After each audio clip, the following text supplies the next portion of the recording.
L'hôtesse a regardé le plan de salle 3 fois avant de finalement prononcer les mots qui ont tout changé. « Je suis désolée, madame, mais il n'y a pas de chaise avec ton nom dessus. » Je me tenais à l'intérieur du restaurant le plus cher d'Atlanta, avec 120 desserts que j'avais passé 2 jours à préparer à la main pour la baby shower de ma propre sœur. Puis ma sœur Madison m'a regardée de sa table, entourée de champagne, de fleurs et de gens qui pensaient savoir exactement qui j'étais. Elle sourit et dit « Pourquoi n'essaies-tu pas ce pub sale de l'autre côté de la rue ? Il paraît que c'est plus ta vitesse. » Ma mère a levé son verre et a ri doucement. Cela vous convient parfaitement. Pendant des années, ces 2 femmes m'avaient fait sentir que j'étais quelqu'un à qui je n'appartenais jamais tout à fait. Mais ce qu'ils ne savaient pas, c'est que le pub sale de l'autre côté de la rue n'était pas qu'un pub. C'était le mien. Et la femme qu'il renvoyait était la propriétaire de l'une des cuisines les plus respectées d'Atlanta. Je m'appelle Helen Ashford, j'ai 36 ans et c'est l'histoire du jour où ma famille a enfin découvert qui j'étais vraiment. La bouilloire noire n'a jamais été qu'un restaurant. C'était le rêve de mon père, réalisé entre mes mains. Un petit bâtiment en briques avec une porte verte délavée, une vieille cuisine et une règle simple. Personne ne quitte ma table affamé. C'est mon père Frank Ashford qui me l'a appris. Il n'était pas célèbre, il n'était pas riche. Il a travaillé de longues heures dans un restaurant et est rentré à la maison avec les mains brûlées et les yeux fatigués.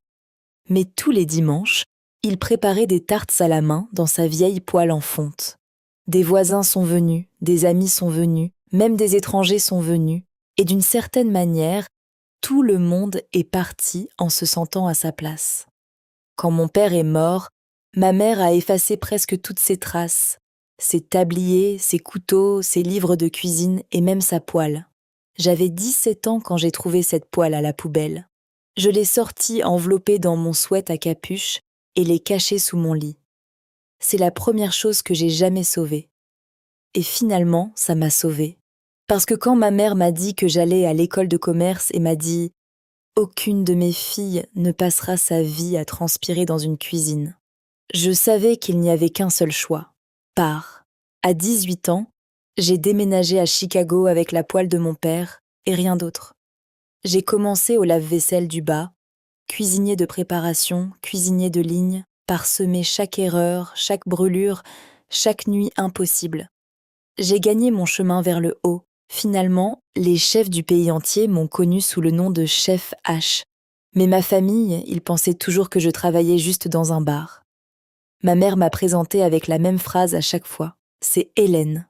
Elle est dans le secteur des services, toujours en train de trouver son pied.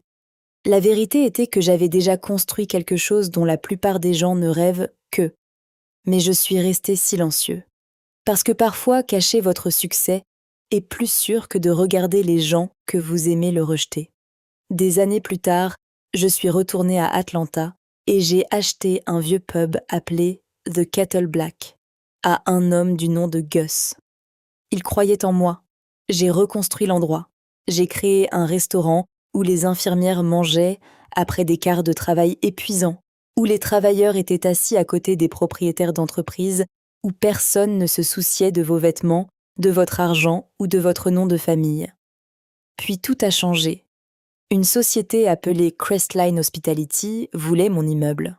Ils voulaient transformer mon petit pub en un autre restaurant de luxe, cher et vide. Gus m'a donné 3 semaines pour trouver du financement. Et acheter le bâtiment moi-même, j'avais besoin d'un miracle. Ensuite, l'invitation à la fête prénatale de ma sœur est arrivée au restaurant de luxe Meridian The Tyne, juste de l'autre côté de la rue. Ma mère a appelé et a dit « Chérie, tu feras les desserts. N'est-ce pas ? Rien d'extraordinaire. » Je savais exactement ce qu'elle voulait dire. Je n'étais pas invitée en famille, j'étais utilisée parce que j'étais utile. Mais Madison allait avoir un bébé et ce bébé méritait mieux que notre histoire familiale, alors j'ai accepté. La veille de la douche, après avoir terminé 120 pâtisseries, j'ai fait une dernière chose, une tarte à une main faite dans la vieille poêle de mon père. Je l'ai placée dans une petite boîte en fer blanc avec une photo de lui en train de cuisiner. Cadeau pour ma nièce. Un morceau du grand-père qu'elle ne rencontrerait jamais. Puis vint le moment qui a tout changé. Je suis entrée dans Méridiane avec mes desserts. J'ai vérifié le plan des places. 40 noms. Tout le monde était là sauf moi. L'hôtesse s'est excusée. Puis Madison s'est approchée. « Oh, Hélène, c'est gênant. » Elle a regardé autour d'elle. La salle ne peut accueillir que 40 personnes. Puis elle sourit. « Pourquoi n'allez-vous pas dans ce pub de l'autre côté de la rue ?» Ma mère a ajouté. « Cela vous convient parfaitement. » J'ai placé la boîte en fer blanc sur la table des cadeaux pour le bébé. Puis je suis sortie. 40 secondes plus tard, j'ai ouvert la porte verte de la bouilloire noire et j'ai entendu les mots que j'avais passé toute ma vie à attendre. « Bonjour, chef. » Mon équipe s'a levé les yeux.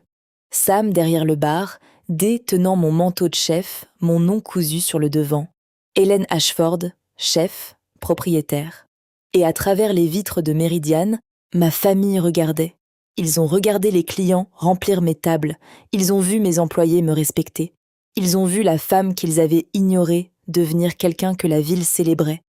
Pour la première fois de ma vie, je n'avais pas besoin de m'expliquer.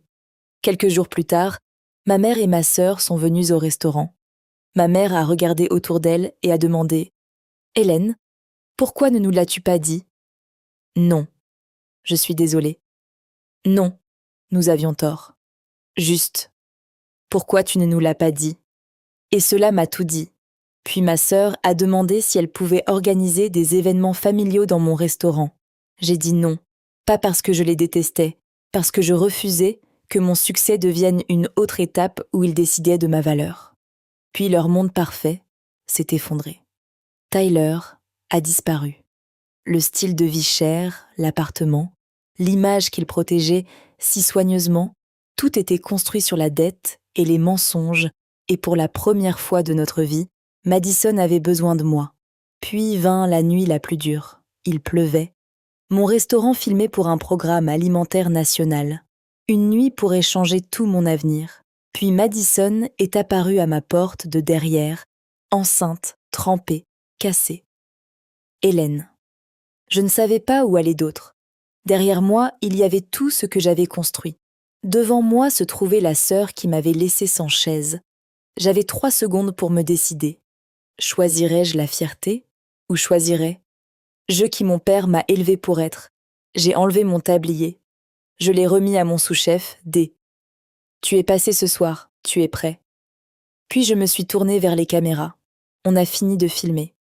J'ai perdu l'occasion, j'ai rendu mon avenir plus difficile, mais j'ai ouvert la porte. J'ai amené ma sœur à l'intérieur. J'ai réchauffé la tarte aux mains de mon père dans sa vieille poêle. J'ai placé la photo à côté et j'ai dit les mots qu'il m'avait appris. Personne ne quitte ma table affamée. Madison a pleuré. Non pas parce que tout était réglé, mais parce que pour la première fois, elle comprenait enfin. Des semaines plus tard, ma mère est revenue. Pas de perles, pas d'image parfaite, juste ma mère. Elle m'a dit la vérité.